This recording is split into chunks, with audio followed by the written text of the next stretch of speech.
그 사도가 붙들었던 그 보냄받은 자, 세상을 향해 보냄받은 자, 우리가 하나님이 가정으로 보내셨기 때문에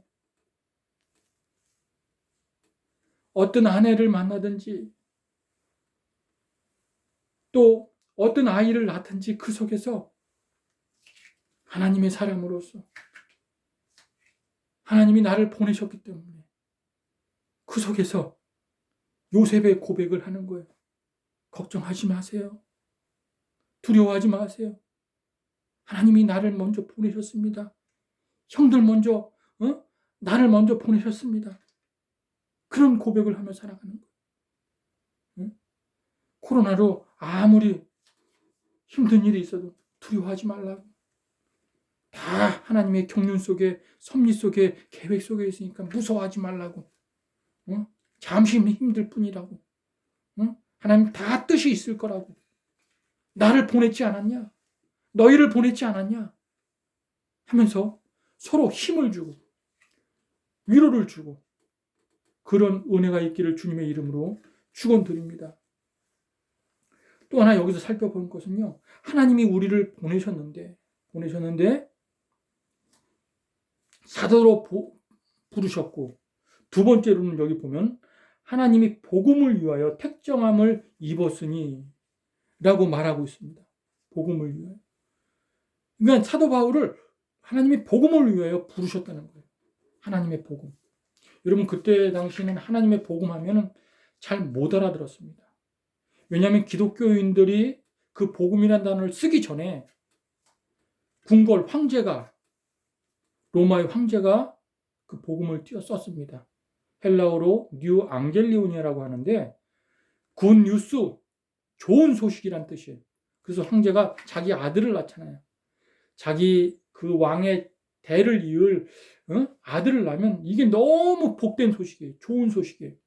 그래서 복음 그랬어요. 황제의 복음이.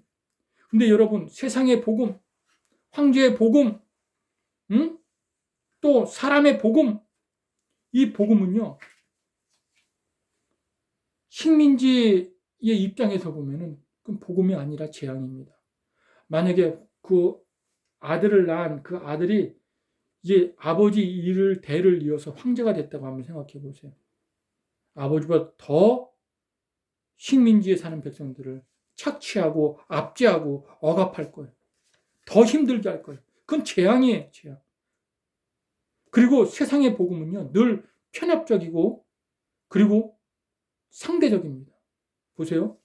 시험을 봤는데 누구는 합격했는데 누구는 불합격했어요. 합격한 사람은 굿 뉴스죠. 복음이죠. 좋은 소식이죠. 그러나 불합격한 사람은 눈물이고 슬픔이고 삶의 고단함이에요. 상대적입니다. 보편적이 아닙니다. 요즘에 부동산이 굉장히 불규칙해요. 부동산 때문에 수지 맞은 사람들이 있습니다. 굿뉴스예요. 부동산으로 돈 버는 사람이 있어요. 기쁜 소식이죠.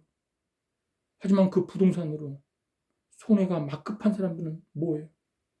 재앙이에요. 그럼 복음이 아니에요. 슬픔이에요. 어떻게 돈을 벌었는데 막 수억 백씩 그냥 막 손해를 보고 이런 사람들이 있습니다. 그러니까 세상의 복음은요 재앙이에요, 재앙. 그러나 하나님의 복음은 보편적이고 그리고 보편적인 가치와 선입니다. 일본 사람에게도 복음이고 북한 사람에게도 복음이고 한국 사람에게도 복음이고 모든 사람에게 다 좋은 소식입니다. 여러분 누가 간증을 하는 이야기를 들었는데 사업차 비행기를 타고서 가다가 이 기상 이변 때문에 비행기가 추락을 했어요. 그래서 거기서 간신히 몇 명만 살아남았는데 그 사람이 크리스찬인데 간증을 하는 거예요. 하나님이 나 살려주셨다고. 그 사람에게는 하나님이 살려주셨으니까는 복음이죠. 살려주셨으니까. 그러면은 한번 생각해 보세요. 그것도 맞지만 죽은 사람들 중에 몇백 명이 죽었는데 죽은 사람들 중에 분명히 예수 믿는 사람도 있을 거예요. 복음을 붙든 사람도 있을 거예요. 그 사람은 죽었다고 저주받았나요? 지옥 가나요? 아니. 천국에 좀 먼저 일찍 갈 뿐이에요. 그 죽은 사람도 복음인 거예요. 그래서 우리가 간증할 때 좀 조심해야 됩니다. 하나님 복을 주셔서 부자 됐다? 그러면 복을 안 주신 여전히 어려운 사람들은 복음이 아닙니까? 하나님의 복된 소식을 잊어버렸습니까? 구원과 멀어진 겁니까? 아니요. 동일하게 복음은 보편적이고 객관적이고 구원의 선물이고 우리에게 자유를 주신 것입니다. 바벨론 포로 70년 때 그 막바지에 고레스는 왕이 등장하면서 바벨론을 멸망시키고 이스라엘 백성들을 회방합니다. 자유를 줍니다. 이제 너희 땅으로 돌아가라. 그 소식을 들었을 때 이스라엘 백성들이 복음을 들었어요. 기쁜 소식인 거예요. 그래서 그동안 식민지 생활로 바벨론에서 포로 생활, 식민지 생활로 고달픈 삶을 살았는데 이제 거기서 자유가 되는 그 복음. 근데 그것으로 복음이 끝난 것이 아니라 기쁜 소식이 그것으로 끝난 것이 아니라 그들이 이제 고향을 찾아서 이스라엘 땅으로 갑니다. 나의 영혼의 안식처, 나의 평안의 근원지, 그곳을 가서 가는 게 복음인 거예요.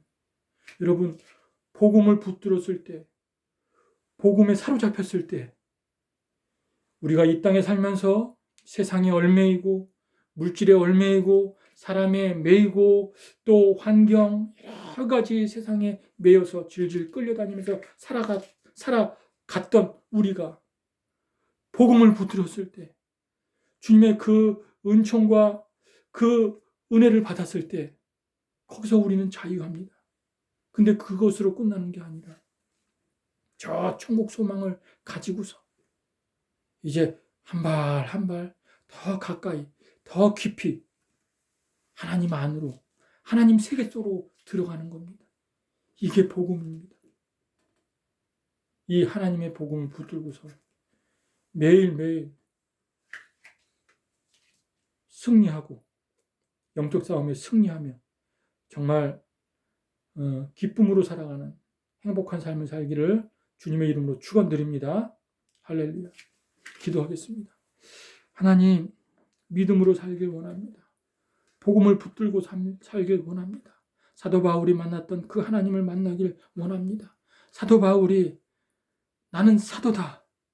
나는 하나님의 복음을 붙들고 그리고 그리스도의 종으로 사는 사도라고 고백했던 그 신앙 고백을 붙들고서 우리 형제들 어려운 군생활 속에 정말 그 말씀에 큰 위로를 받고 매일매일 즐겁고 아름답고 가치 있게 살도록 하나님 늘 지켜보아여 주시옵소서. 예수님의 이름으로 기도드렸습니다. 아멘. 구정 잘 보내시고 늘 승리하십시오. 이것으로 예배를 마치겠습니다. 할렐루야.